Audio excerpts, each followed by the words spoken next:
Thank you. Thank you, Ginny, and good morning, everyone. It's wonderful to see so many of you. The immigration team from Connecticut Shoreline Indivisible has been in existence for about a year now, and our community support team model has been in operation. We're now in our 9th month, and we thought it was time to have a deeper understanding of how our work locally fits into an ever-growing movement around the country of resistance to the machinery of destruction that ICE has put in play. And we are delighted to have Kica Matos here today to speak to us. Our paths intersected coincidentally with our very first case. You'll all recall that we started with Nuri's case in June, and a month later, as it looked like, actually the day before she was due to be deported, Nuri went into sanctuary, and that was the point where Kica came into play with many other of our allies in New Haven, and this is not new to her. Kica is the Director of Immigrant Rights and Racial Justice at the Center for Community Change. Their mission is to empower the people most affected by injustice, to lead movements, to improve the policies that affect their lives. Kica has worked as an advocate, community organizer, and lawyer. Since joining CCC, Kica has been the national advocate for immigration reform and coordinates the work of the Fair Immigration Reform Movement, the nation's largest network of immigrant rights organizations. And she continues her advocacy work here in New Haven. Prior to joining CCC, Kica was the deputy mayor of the city of New Haven. And among her initiatives were prisoner reentry and youth and immigrant integration. Prior to that, she was the executive director at Junta, an organization that we have supported and worked with, particularly around their immigration clinics, and has also been an assistant federal defender for death sentenced inmates, and worked with the NAACP Legal Defense and Education Fund and Amnesty International, and on and on and on. Most important, she's a good friend and ally, and we're delighted to have her. Thank you, Kica.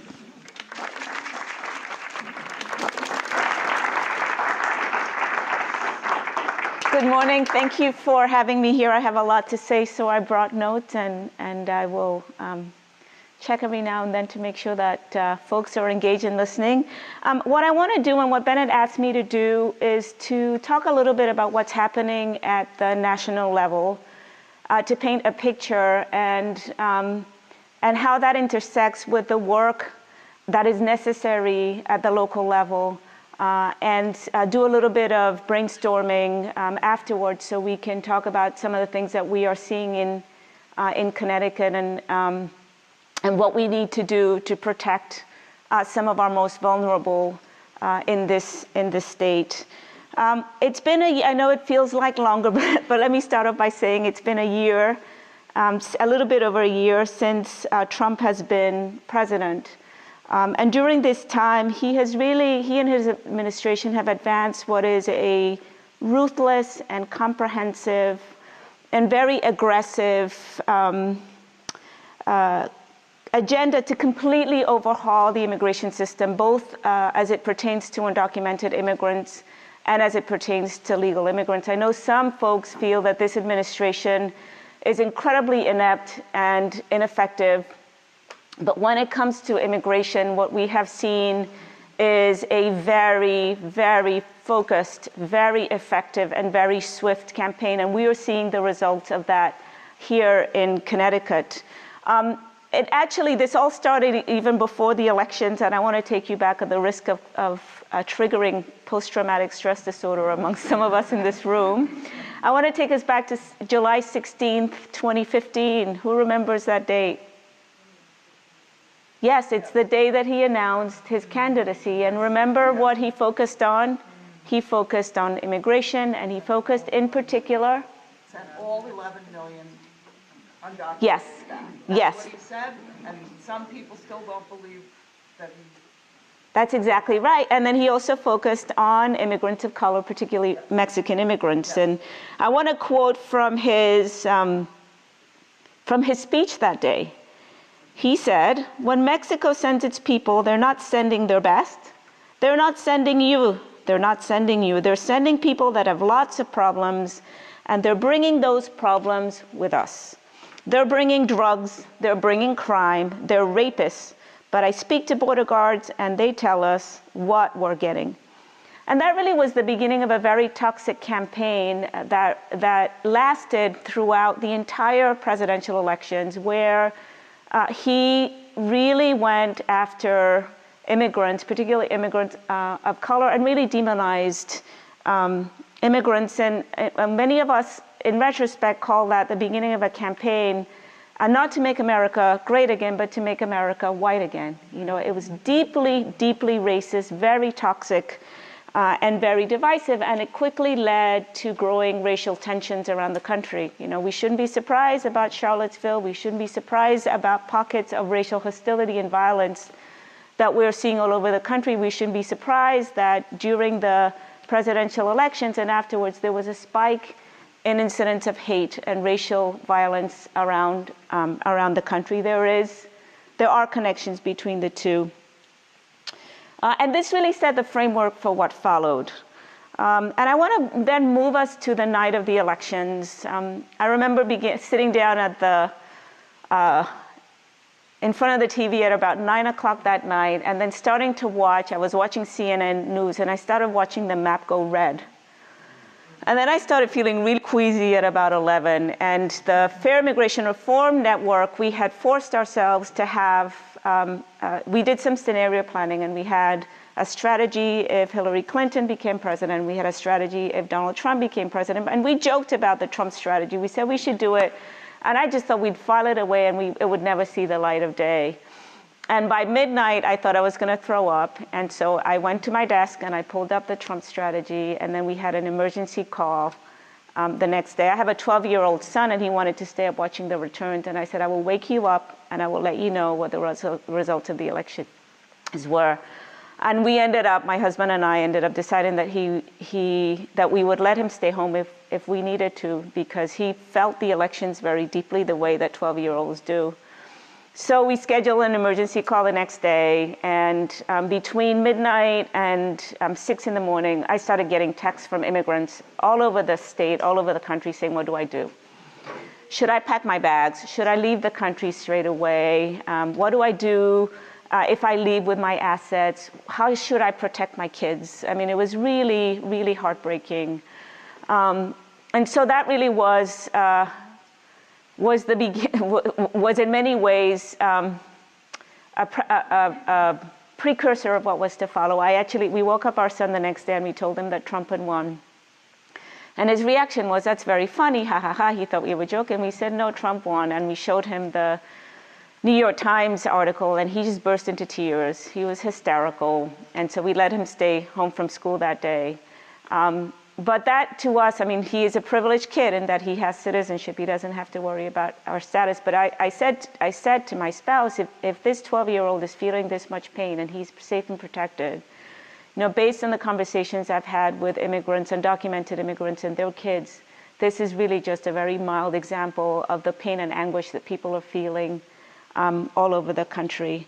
There was just a lot of grief and a lot of uncertainty. And then shortly thereafter, the onslaught began.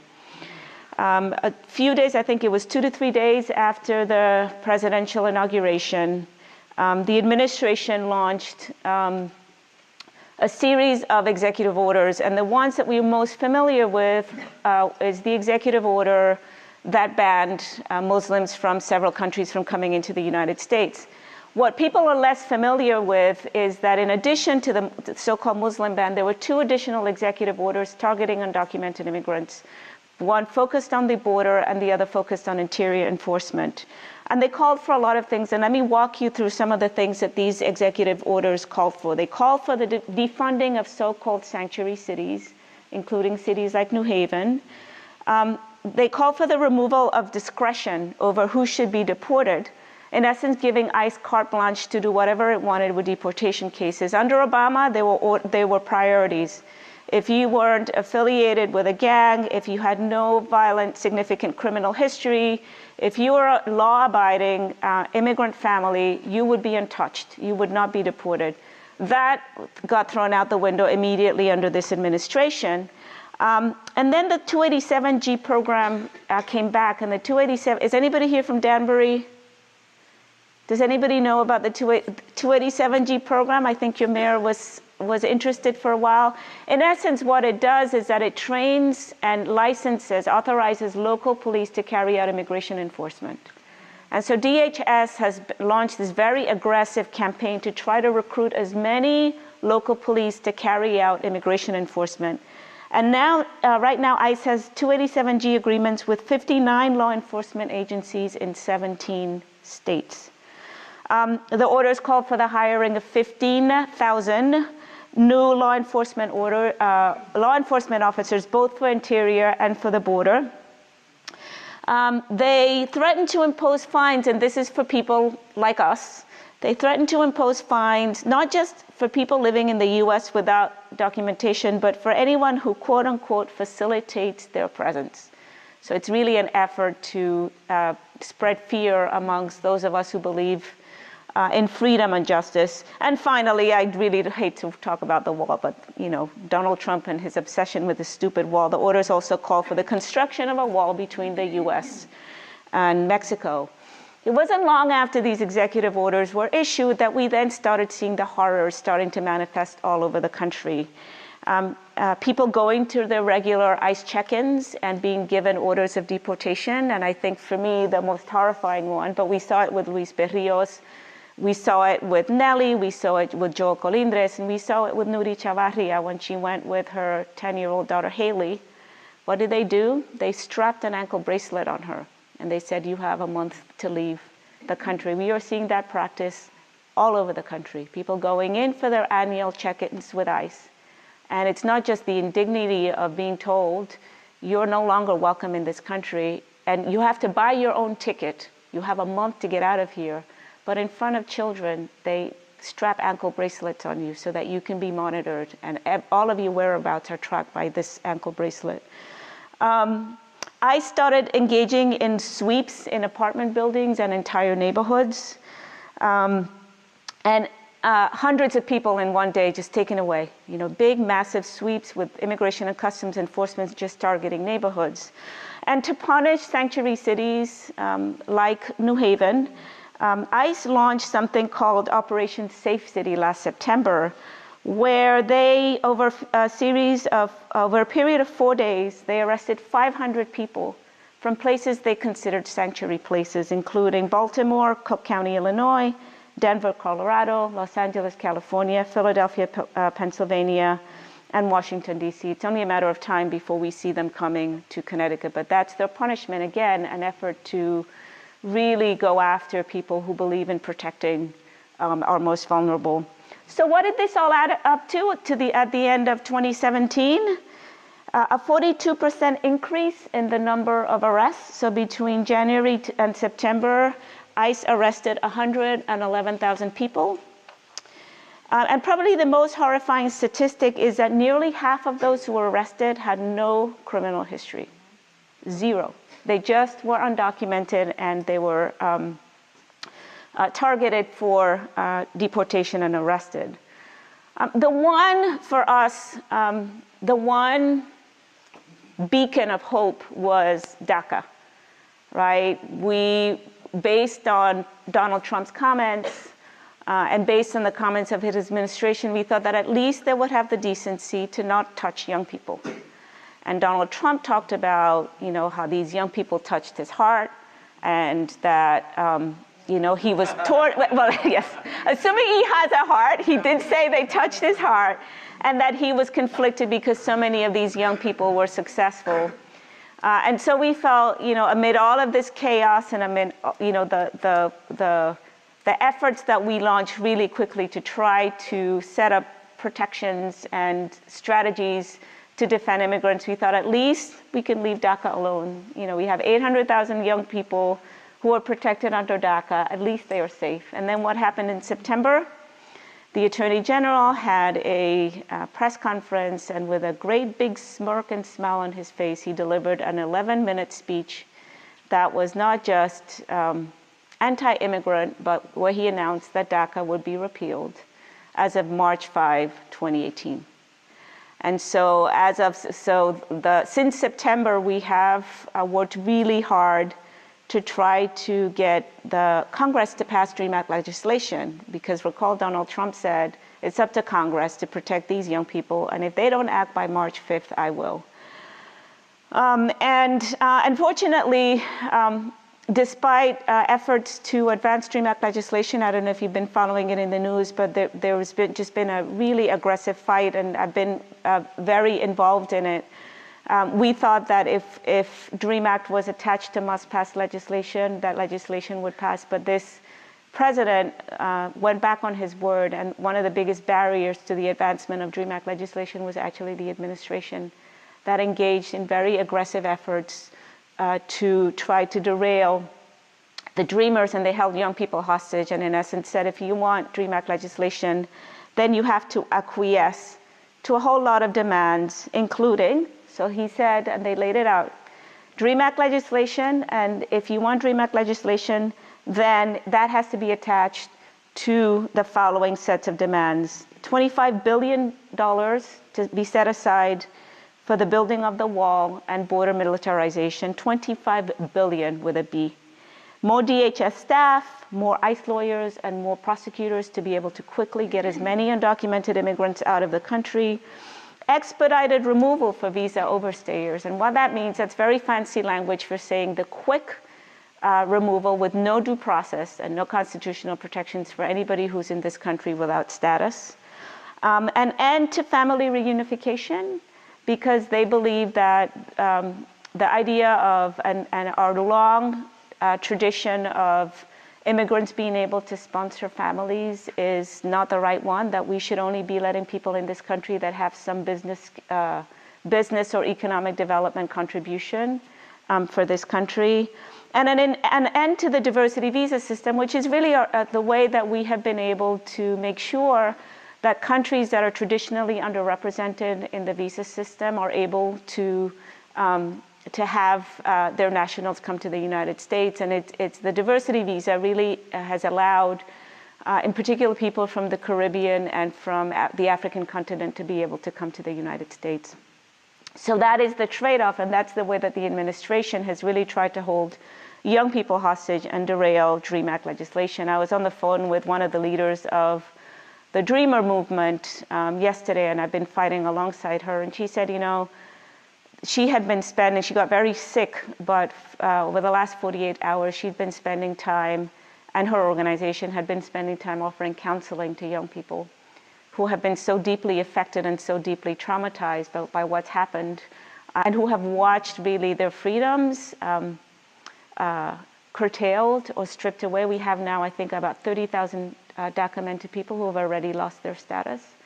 And so we're dealing with young people whose bright futures have all of a sudden been destroyed, and who are incredibly anxious about what is ahead of them and what the future holds for them. Right now, a federal judge issued a injunction, and so people are still able to renew their status, but not everybody is in a position to renew their status, and the time it takes to renew status is about 6 months, so many people are in limbo and are at risk for deportation.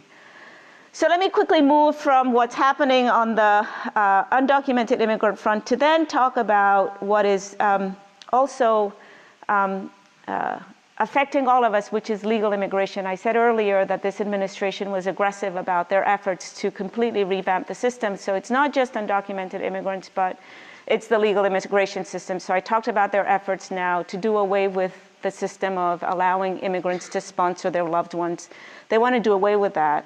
And they've also done away with a program that's known as temporary protected status, which has been around now for over a decade, and that is a program that allows immigrants to stay in this country if their country of origin is facing war or some kind of natural disaster. So as of last year, this administration has eliminated temporary protected status for 87% of those who were formerly protected, from countries including Nicaragua, El Salvador, Haiti, and Sudan. So this is, I hate to depress all of you, this is the picture of what is happening at the federal level. It's dark and it's depressing and it's heartbreaking, but there are pockets of hope. And there are pockets of hope in places like this basement right here, right now. And we are hope and we are resistance and we are what it will take to fight against this administration's injustices. We are, what we see all over the country and what we are seeing as particularly successful is we know that at the federal effort, all we can do is mount a defense, right, and mount a resistance against what is happening. But what we can do at the local and state level is to really advance pro-immigration protection to the extent that we can, right? Because at the end of the day, immigrants don't live in some place called, the federal United States. They live with us. They're our neighbors. They worship with us. Their kids go to our schools. And there are things that we can do to make sure that we continue to make immigrants feel welcome and protected in our communities and in our neighborhoods. And let me give you an example. And I know some people in the room have been a part of this, so I ask for your forgiveness, but would encourage you to share some of what you have done. I want to share some of the things that we have done in New Haven, and we've done them in part because of many people in this room who've been fighting alongside us. Right after the inauguration, we really got together in New Haven and tried to figure out how we could expand our sanctuary city model, given the plans and given the indications of the direction that the new administration was going towards. So we worked with New Haven Public Schools to make sure that they had policies in place to protect young people from facing any kind of immigration enforcement at schools. There's a policy in place that is supposed to protect immigrants in places of worship, hospitals, and schools. But that is not always honored. And I'll give you an example of the way that's not always honored. In LA last year, a father was dropping off his little girl at school. The minute he pulled out of a school, what happened? ICE swept in and they arrested him, and his daughter witnessed his arrest, and they began deportation proceedings. In Virginia, a group of homeless immigrants were eating a meal in the basement, very much like this one, and the minute they stepped out, ICE swept them up. Right, so we saw in New York, ICE actually went into schools and they asked to see students. Right, that is it's not just that what they're doing is so horrific, it's that they're also violating their own protocols and their own procedures. So we made sure that New Haven Public Schools not only knew about the sensitive locations policies, but they actually had plans in place so that people would know what to do if an ICE officer showed up in schools. They have also done a really good job of reaffirming that everybody, every kid in the New Haven public school system is welcome and protected. And they have gone out of their way to make sure that immigrant families know that they're welcome in their schools.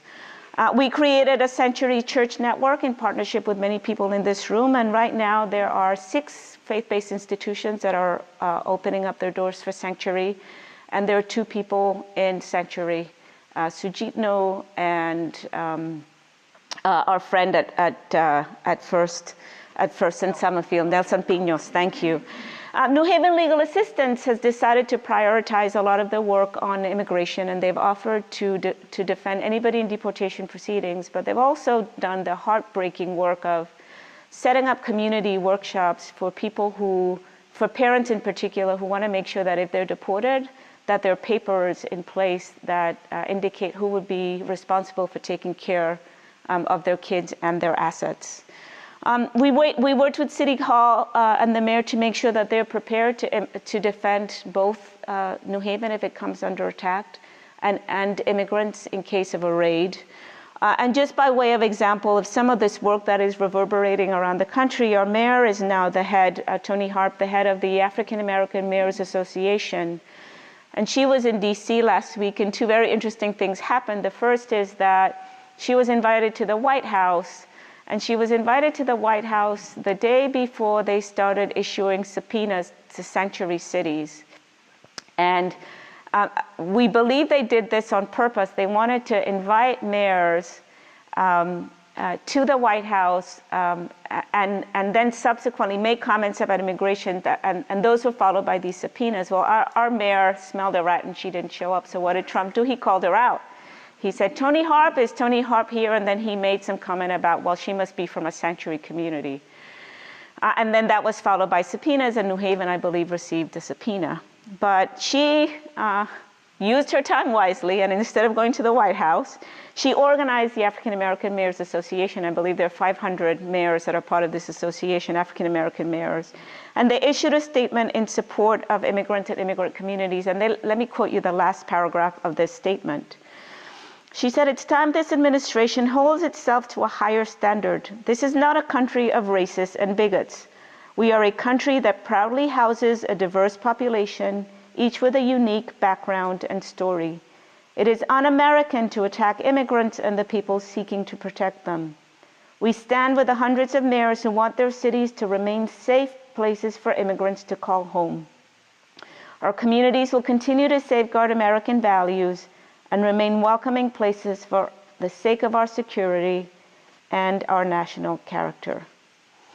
We have all, the people in this room included, formed an incredible wall of resistance against this administration, and it is my sincere belief that this is what it will take to protect us, to protect our democracy, and to protect some of the most vulnerable people in this country. We have fought successfully against individual deportations. I don't need to mention them, and I know I've seen many of you, and I've worked with many of you around some of the individual cases. But for the people in this room, and but for the wall of resistance, those people would be back in their countries of origins with broken, separated families, shattered families, and traumatized children. We have moved this administration, the Malloy administration, towards a place where they see it as their responsibility and their obligation to protect immigrants in this state. Things are going to get much worse, right? We have 3 more years to go, and I know, again, I'm traumatizing people in this room. And I know that some people say, well, we don't think, that Donald Trump is going to last for the next 3 years. But the reality is that even if he doesn't, his vice president, in many ways, is much more dangerous. Yeah, I know. Well, yes, we should all be smoking hope. So what do we have to do? We have to keep on fighting. Right? This is the only way that we are going to protect our democracy. In every city and in every town in this state, we have to mount pockets of resistance. You have to reach out to your neighbors, to your friends, to your family members, even people you don't know who look sympathetic. It is our obligation to reach out to them and continue to do the incredible work that you all are doing. We have to step up, and we have to be fearless, and we have to have belief, and we have to have hope that the work that we do is going to make a difference, because it already has.